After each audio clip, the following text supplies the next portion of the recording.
Assalamualaikum warahmatullahi wabarakatuh. Selamat datang channel ini. Di sini saya akan bahas requestan teman kita. Ini dari channel Weni Amalia.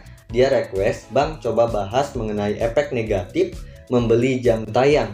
Karena ternyata banyak dari pemula itu yang putus asa dan akhirnya mengambil jalan pintas karena cepat gitu ya mencapai syarat monetisasinya. Tapi di situ kalian belum tahu apa yang akan terjadi ke depannya. Dan itu akan aku bahas di video ini. Sebelum kita lanjut, alangkah baiknya subscribe channel ini dan tekan tombol loncengnya agar kalian tidak ketinggalan informasi terbaru seputar YouTube di channel ini.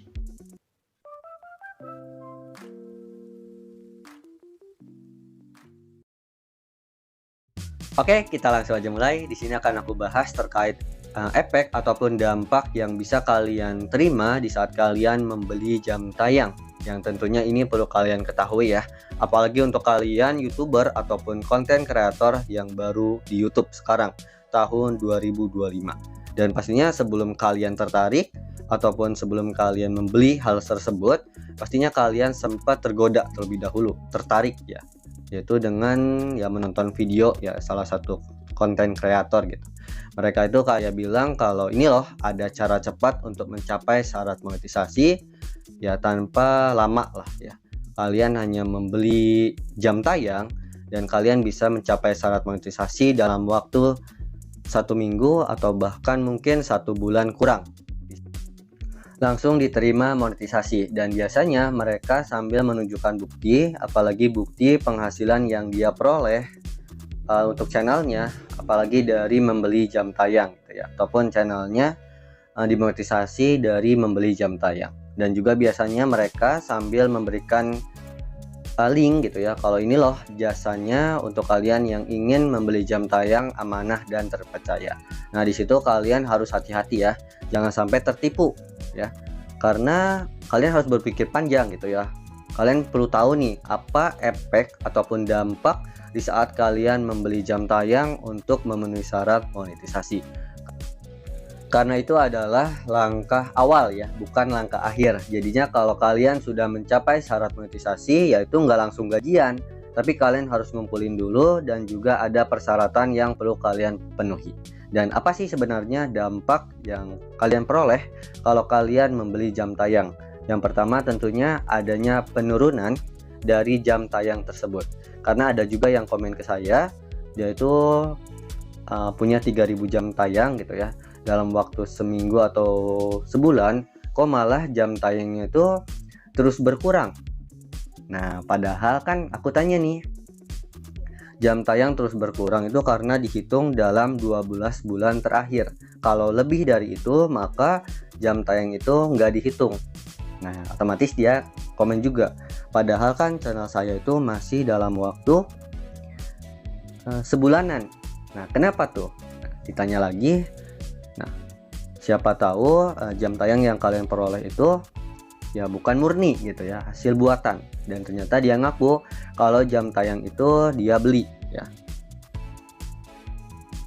Ya dia akhirnya ngaku ya kalau dia itu memperoleh 3000 jam tayang atau waktu tonton itu beli, dan juga sisanya itu dia sengaja ngumpulin sendiri. Padahal ya tetap aja walaupun kalian membeli sedikit, tapi kan YouTube itu akan langsung mendeteksi, karena YouTube juga akan mengetahui sumber yang diperoleh atau penonton gitu ya, atau jam tayang yang kita dapat itu YouTube akan langsung tahu gitu sumbernya itu dari mana.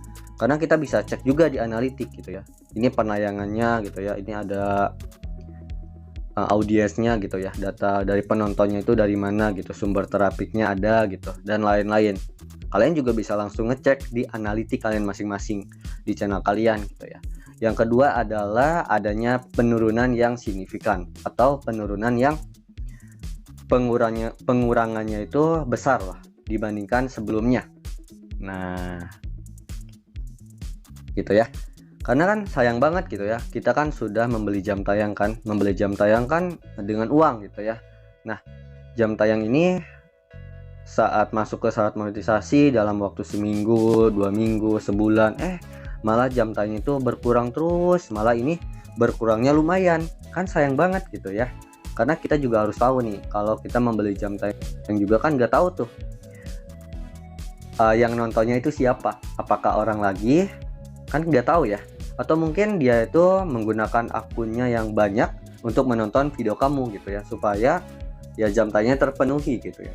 Atau juga orang itu ya menggunakan perangkat yang lain lah. Intinya itu harus tercapai syarat monetisasi atau supaya tercapai keinginan kalian. Ya inilah terpenuhinya syarat monetisasi ya.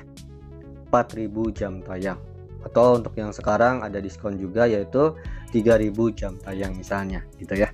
Nah, biasanya ini juga akan dikasih tahu ke kalian kalau ini akan terpenuhi dalam waktu seminggu ataupun sebulan gitu. Nah, ya seperti aku katakan tadi, kalau YouTube juga pastinya pinter ya, karena YouTube juga bisa melihat, wah ini loh ada channel baru nih di YouTube, dan dia juga YouTube pasti akan memperhatikan, oh ini gimana nih perkembangannya atau gimana penontonnya gitu ya. Misalnya pas awal karena kita nih ingin mencapai syarat monetisasi, pastinya kan akan ada data gitu ya, oh ini melambung gitu, data grafik penontonnya itu melambung dalam seharian gitu ya, melambung. Karena nggak mungkin kan ada penonton yang menonton seharian di channel tersebut gitu ya. Itu nggak wajar pastinya. Terus dalam waktu beberapa minggu, karena kan syarat monetisasi sudah tercapai, otomatis kan nggak ada lagi penonton, apalagi channel baru.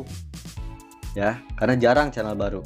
Nah, mungkin ada 1, 2, tapi ini kan pas awal sangat melambung, terus lama-lama kayak menurunnya tuh kayak signifikan banget lah.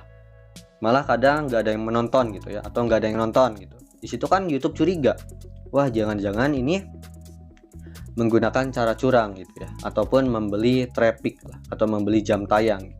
Nah disitulah YouTube pasti akan mengetahuinya, karena YouTube pasti akan memantau terus setiap channel yang baru di YouTube. Malah yang baru aja yang melanggar pedoman komunitas itu bisa langsung dihapus, apalagi ini gitu ya. Yang langsung ketahuan sumber trafficnya gitu ya, dari mana gitu, asalnya itu dari mana gitu. Yang ketiga itu adalah kasusnya channel kita itu akan ditolak monetisasi atau dalam peninjauannya itu ditolak.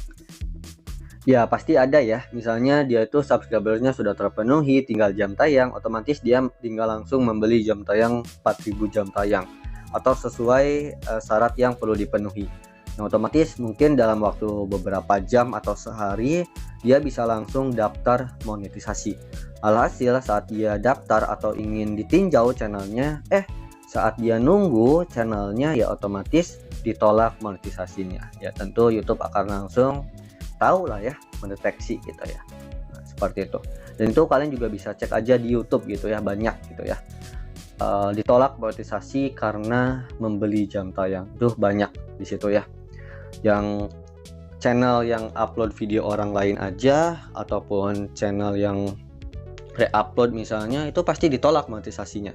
Biasanya akan langsung tertulis di situ konten berulang, konten yang digunakan ulang, konten menyesatkan. Kan itu banyak di situ kasusnya. Ya, jadi kalian perlu hati-hati. Ini yang keempat tuh, channelnya mengalami sepi penonton.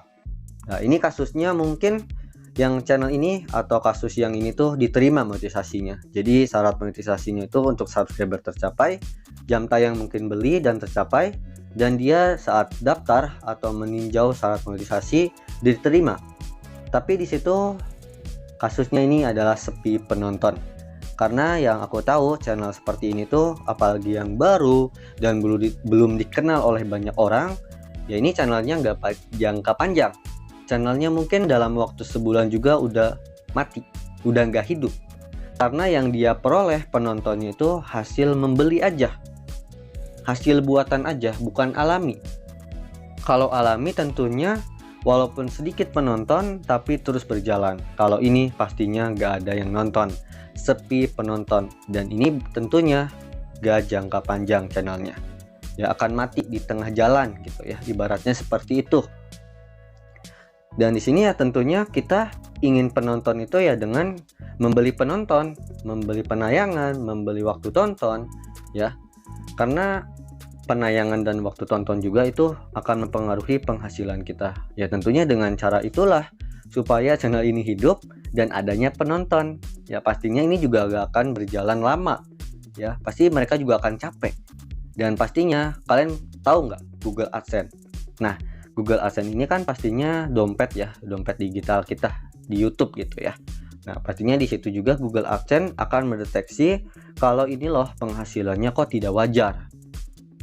Ya, penontonnya itu bukan penonton alami, dan pastinya kebanyakan kasus kalau Google AdSense langsung mendeteksi lagi adanya kecurangan atau sumber yang tidak wajar, pasti Google AdSense itu akan kena traffic invalid. Kalau udah kena itu akan susah kembali, susah banget, akan susah. Walaupun kalian ajukan banding juga akan susah ya.